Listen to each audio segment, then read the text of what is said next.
Hello guys, welcome back to our channel ਜਨਾਬ Punjab radio extra. ਮੈਂ ਤੁਹਾਡਾ ਦੋਸਤ Ramesh Singh. So today we are gonna react ਕਿ ਰਮਜ਼ਾਨ ਚੱਲ ਰਿਹਾ, ਸਭ ਨੂੰ ਪਤਾ ਹੈ ਰਮਜ਼ਾਨ ਦੇ ਵਿੱਚ ਕਿਹੜੇ ਇਦਾਂ ਦੇ ਸੈਲੀਬ੍ਰਿਟੀ ਹੈ ਜਿਨ੍ਹਾਂ ਨੂੰ ਮੁਨਾਫਾ ਡਬਲ ਟ੍ਰਿਪਲ ਪਤਾ ਨਹੀਂ 5 6 ਗੁਣਾ ਜ਼ਿਆਦਾ ਮੁਨਾਫਾ ਹੁੰਦਾ, ਮਤਲਬ ਕਿ ਜਿਨ੍ਹਾਂ ਨੇ ਬੜੇ ਪੈਸੇ ਛਾਪੇ ਹੈ। ਸਿੱਧੀ ਜੀ ਗੱਲ ਹੈ, ਪੈਸੇ ਹੀ ਛਾਪੇ ਹੈ, ਹੋਰ ਕੀ ਹੈ। ਅਤੇ ਮਤਲਬ ਮਿਲੀਅਨਸ ਦੇ ਵਿੱਚ ਜਿਹੜੇ ਪੈਸੇ ਕਮਾਏ ਆ ਉਹਨਾਂ ਨੇ ਇਸ ਰਮਜ਼ਾਨ ਦੇ ਵਿੱਚ। ਠੀਕ ਹੈ, ਦੇਖਦੇ ਹਾਂ ਕਿ ਇਹ ਰਮਜ਼ਾਨ ਇਹਨਾਂ ਲੋਕਾਂ ਲਈ ਕਿੱਦਾਂ ਖੁਸ਼ੀਆਂ ਲੈ ਕੇ ਆਇਆ। ਸੋ ਆ ਜੋ ਦੇਖਦੇ ਹਾਂ। ਬਾਕੀ ਤੁਹਾਡੇ ਰੋਜ਼ੇ ਕਿੱਦਾਂ ਚੱਲ ਰਹੇ ਕਮੈਂਟ ਕਰਕੇ ਜ਼ਰੂਰ ਦੱਸਿਓ। ਗਰਮੀ ਥੋੜ੍ਹੇ ਦਿਨਾਂ ਤੋਂ ਪੈ ਰਹੀ ਹੈ, ਮੈਨੂੰ ਪਤਾ, ਆਈ ਨੋ ਦੈਟ, ਲੇਕਿਨ ਕੋਈ ਗੱਲ ਨਹੀਂ, ਖੁਦਾ ਦੀ ਬੰਦਗੀ ਦੇ ਵਿੱਚ ਕੋਈ ਵੀ ਬਾਧਾ ਨਹੀਂ ਬਣਨੀ ਚਾਹੀਦੀ, ਕੋਈ ਵੀ ਰੁਕਾਵਟ ਨਹੀਂ ਹੋਣੀ ਚਾਹੀਦੀ। ਡੈਡੀकेशन ਨਾਲ ਚੱਕ दो फटे करानी है। आज वीडियो देखते हैं। दोस्तों, फहद मुस्तफा पाकिस्तान के सबसे बड़े सुपरस्टार हैं। पहले तो सिर्फ ये एक एक्टर थे, लेकिन अब फिल्म स्टार और प्रोड्यूसर भी हैं। इनकी प्रोडक्शन कंपनी का नाम है बिग बैंग। ये साल में 10 से 15 ड्रामे आराम से बना लेते हैं। फहद मुस्तफा कहते हैं कि बहुत सारे लोग ये बात सोचते रहते हैं कि मैं इतना बड़ा प्रोड्यूसर और इतना बड़ा सुपरस्टार होकर एक गेम शो क्यों होस्ट करता हूँ। ये बात ये बेचारे नहीं जानते और इनको नहीं मालूम कि जितनी तनख्वाह मुझे जीतो पाकिस्तान से एक महीने में मिलती है, इतनी रकम मुझे किसी भी और प्रोजेक्ट से नहीं मिलती, चाहे वो ड्रामा हो या फिल्म। इन्होंने ये भी बताया कि रमजान में तो मेरा मुआवजा और भी बढ़ जाता है कि मेरे एक दिन की कमाई इतनी हो जाती है कि मैं सारा साल आराम से घर बैठकर खा सकता हूँ। इसके अलावा मुझे ईदी भी अलग से मिलती है और वो भी लाखों में होती है। ये जो इतनी बड़ी प्रोडक्शन कंपनी में चला रहा हूँ, इतने ड्रामे बनाता हूँ, एक्टर्स की पेमेंट और इनके नाज नखरे उठाने के लिए सारा पैसा जीतो पाकिस्तान से ही तो कमाता हूँ। और यही वजह है मेरे इस शो को ना छोड़ने की। रमजान में रोजाना 2 घंटे लाइव अपना मगज खपाने का मुझे कोई शौक नहीं। इसी शो की बदौलत मेरे पास आलीशान घर और मैंने अपनी बीवी को एक शानदार रेस्टोरेंट भी खोल कर दिया है। और बहुत जल्द मैं अपना ब्रांड भी लॉन्च करने वाला हूँ। दोस्तों, आयजा खान पाकिस्तान की क्या बात है भाई, उन्होंने सीधा ਪੂਰੀ ਕਲੈਰਿਟੀ ਨਾਲ ਸਾਰੀਆਂ ਗੱਲਾਂ ਐਂ ਖੋਲ੍ਹ ਕੇ ਰੱਖਦੇ ਆ ਕਿ ਖੁੱਲ੍ਹੀ ਕਿਤਾਬ ਦੀ ਤਰ੍ਹਾਂ।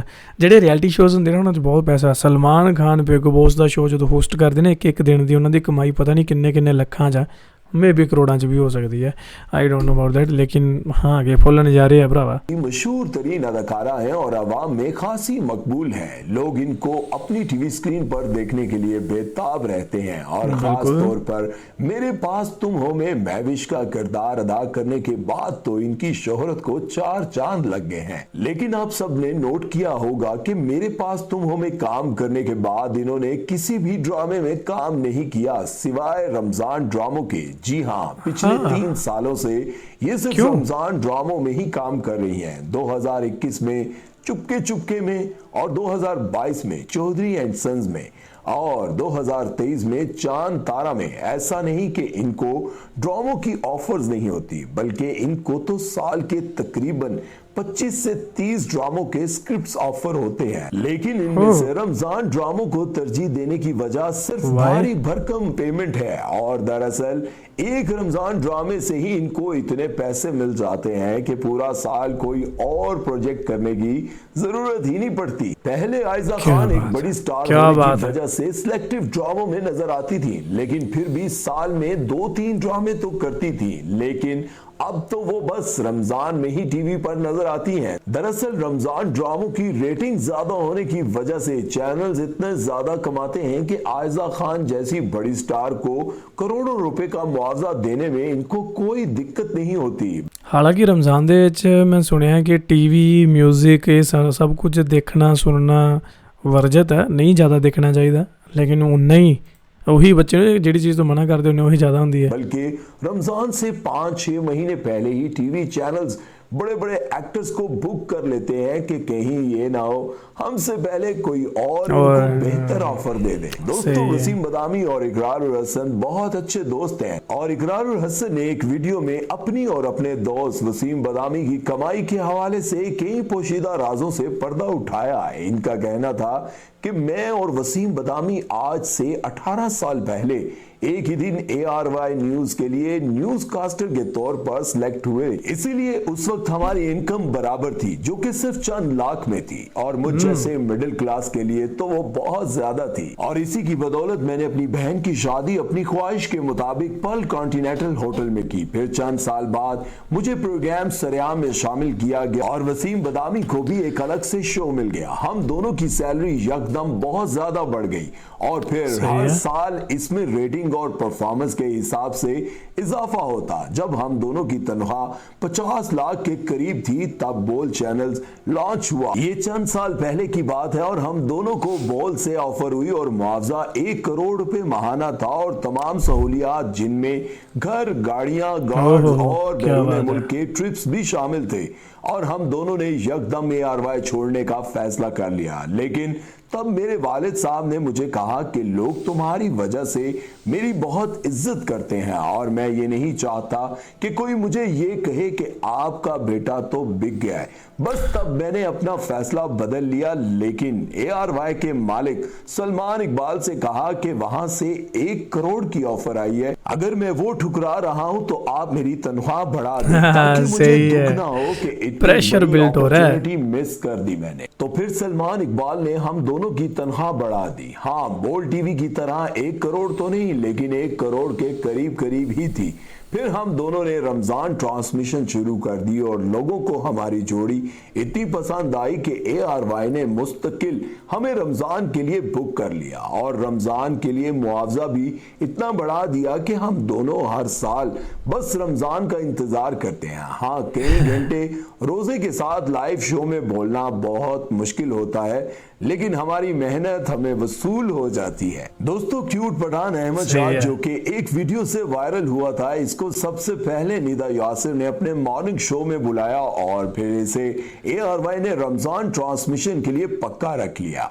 हर साल रमजान में अहमद शाह अपनी फैमिली समेत खास तौर पर पिशावर से कराची आता है और इनको बड़े होटल में स्टे और खाना पीना सब कुछ फ्री दिया जाता पीछे देखो पीछे ये करना जरूरी सी बच्चा है। और इतने छोटे बच्चे को मुआवजा हजारों में नहीं बल्कि लाखों में दिया जाता है, जो कि इतनी सी उम्र के लिए बहुत ज्यादा अहमद शाह इस उम्र में इतने पैसे कमा चुके हैं कि वो जवानी तक बिल्कुल पुरसुकून और बहुत अच्छी लाइफ गुजार सकते हैं अगर वो और उनके घर वाले भी कुछ ना करें।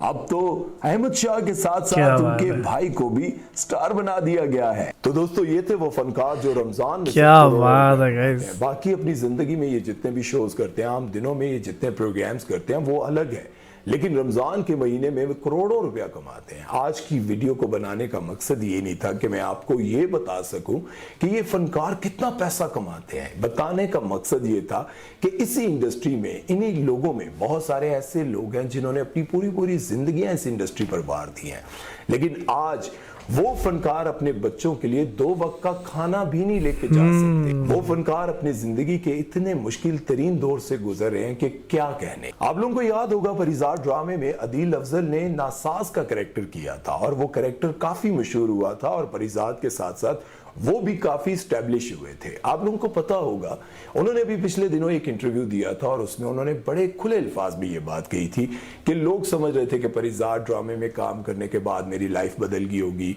मेरे पास बहुत बड़ी गाड़ी आ गई होगी, मैंने बहुत बड़ा ले लिया होगा, लेकिन हकीकत ये है कि मेरी जिंदगी अभी भी नहीं बदली। मेरे पास अभी भी कुछ नहीं है, क्योंकि बड़े फनकारों को इतना ज्यादा मुआवजा दिया जाता है कि 2 ड्रामों के बाद ही उनकी लाइफ चेंज हो जाती है। लेकिन हम जैसे छोटे मोटे फनकार जिन्होंने अपनी जिंदगी के कई साल इस इंडस्ट्री पर वार दिए, हमने न जाने कितने साल स्ट्रगल की, दिन रात बड़े बड़े फनकारों की खिदमत की, बहुत सारे डायरेक्टर्स, प्रोड्यूसर की खिदमत की, और इनमें से तो ऐसे बहुत सारे लोग हैं जिन्हें बजाते खुद मैं जानता हूं कि उन्होंने डायरेक्टर्स के घरों के काम तक किए, लेकिन उन डायरेक्टर्स के दिल में आज तक ये ख्याल नहीं आया कि जिस तरह से हम बड़े बड़े फनकारों को नवाजते हैं, जिस तरह से हम उनकी खिदमत करते हैं, उसी तरह से उन लोगों को भी हम आगे लेकर आएं, उनको भी बड़े बड़े मुआवजे दें, उन लोगों की भी जिंदगियां अच्छी करने की कोशिश करें जिन्होंने हमारी जिंदगी में बहुत हेल्प की है। सही है।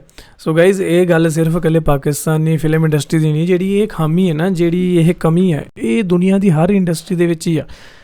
साडे बॉलीवुड दे विच ਬਾਲੀਵੁੱਡ ਦੇ ਵਿੱਚ ਪੰਜਾਬੀ ਇੰਡਸਟਰੀ ਦੇ ਵਿੱਚ ਵੀ ਇੱਦਾਂ ਦੀਆਂ ਪਤਾ ਨਹੀਂ ਕਿੰਨੀਆਂ ਸ਼ਖਸੀਅਤਾਂ ਜਿਹੜੇ ਸਪੋਰਟਿੰਗ ਰੋਲ ਦੇ ਵਿੱਚ ਹੁੰਦੇ ਆ, ਛੋਟੇ ਕਿਰਦਾਰਾਂ ਦੇ ਵਿੱਚ ਹੁੰਦੇ ਆ, ਲੇਕਿਨ ਉਹਨਾਂ ਦਾ ਰੋਲ ਹੈ ਜਿਹੜਾ ਬਹੁਤ ਹੀ ਜ਼ਿਆਦਾ ਅਹਿਮੀਅਤ ਵਾਲਾ ਹੁੰਦਾ ਅਤੇ ਉਹਨਾਂ ਦੇ ਬਿਨਾਂ ਹੋ ਸਕਦਾ ਡਰਾਮਾ ਬੜਾ ਹੀ ਅਧੂਰਾ ਹੋਵੇ ਜਾਂ ਫਿਲਮ ਬੜੀ ਅਧੂਰੀ ਹੋਵੇ, ਲੇਕਿਨ ਉਹਨਾਂ ਨੂੰ ਉਹਨਾਂ ਦਾ ਮੁਆਵਜ਼ਾ ਨਹੀਂ ਮਿਲਦਾ ਜਿੰਨਾ ਉਹਨਾਂ ਨੂੰ ਚਾਹੀਦਾ, ਜਿੰਨਾ ਉਹਨਾਂ ਦਾ ਬਣਦਾ। ਇਹ ਜਿਹੜਾ ਕਮੀ ਹੈ ਨਾ ਬਹੁਤ ਇੰਡਸਟਰੀ ਦੇ ਵਿੱਚ ਬਹੁਤ ਜ਼ਿਆਦਾ, ਕਿਉਂਕਿ ਇੱਦਾਂ ਦੇ ਕਾਫੀ ਸਾਰੇ ਆਰਟਿਸਟ ਹੈ ਜਿਹੜੇ ਕਈ ਵਾਰੀ ਬਿਮਾਰ ਹੋ ਜਾਂਦੇ ਹੈ ਜਾਂ ਫਾਈਨੈਂਸ਼ੀਅਲੀ ਬਹੁਤ ਵੀਕ ਹੋ ਜਾਂਦੇ ਹੈ, ਤਾਂ ਉਹਨਾਂ ਨੂੰ ਕੋਈ ਪੁੱਛਦਾ ਤੱਕ ਨਹੀਂ ਯਾਰ। ਜਿਨ੍ਹਾਂ ਆਰਟਿਸਟਾਂ ਨੂੰ ਆਪਾਂ ਵੇਖ ਵੱਡੇ ਹੋਏ ਆ ਨਾ, ਕਈ ਉੱਦਾਂ ਦੇ ਆਰਟਿਸਟ ਹੈ ਜਿਨ੍ਹਾਂ ਦੇ ਕੋਲ ਹੁਣ ਸਿਰਫ ਇੱਕ ਛੱਤ ਹੈ ਅਤੇ 2 ਵਕਤ ਦਾ ਖਾਣਾ ਵੀ ਉਹ ਮਸਾਂ ਖਾਂਦੇ ਆ। ਇੱਦਾਂ ਦੇ ਆਰਟਿਸਟ ਨੂੰ ਵੀ ਮੈਂ ਜਾਣਦਾ। ਸੋ ਜਿਹੜੀ ਇਹ ਗੱਲ ਕਹੀ ਇਹਨਾਂ ਨੇ ਬਿਲਕੁਲ ਸਹੀ ਕਹੀ ਹੈ।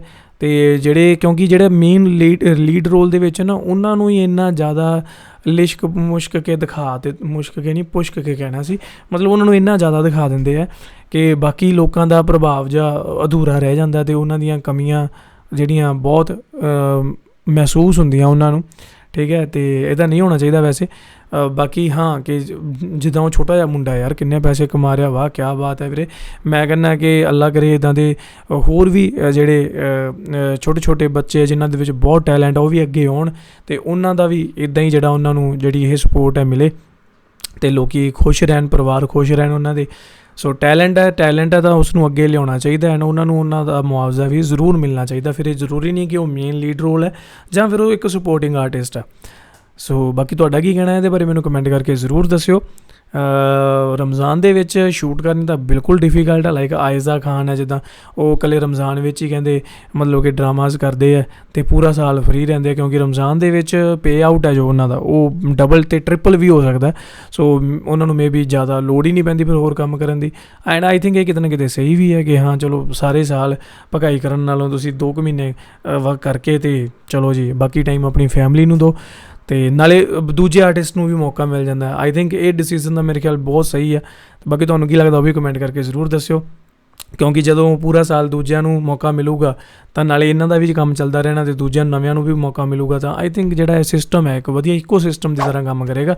ਸੋ ਬਾਕੀ ਤੁਹਾਡਾ ਕੀ ਕਹਿਣਾ ਕਮੈਂਟ ਕਰਕੇ ਜ਼ਰੂਰ ਦੱਸਿਓ। ਜਾਣ ਤੋਂ ਪਹਿਲਾਂ ਚੈਨਲ ਸਬਸਕ੍ਰਾਈਬ ਕਰਿਓ ਤਾਂ ਜੋ ਤੁਸੀਂ ਇੱਦਾਂ ਦੀਆਂ ਹੋਰ ਵੀਡੀਓਜ਼ ਦੇਖ ਸਕੋ ਅਤੇ ਆਪਾਂ ਗੱਲਾਂ ਬਾਤਾਂ ਕਰ ਸਕੀਏ। ਮਿਲਦੇ ਹਾਂ ਕਿਸੇ ਹੋਰ ਵੀਡੀਓ 'ਚ। ਸਤਿ ਸ਼੍ਰੀ ਅਕਾਲ।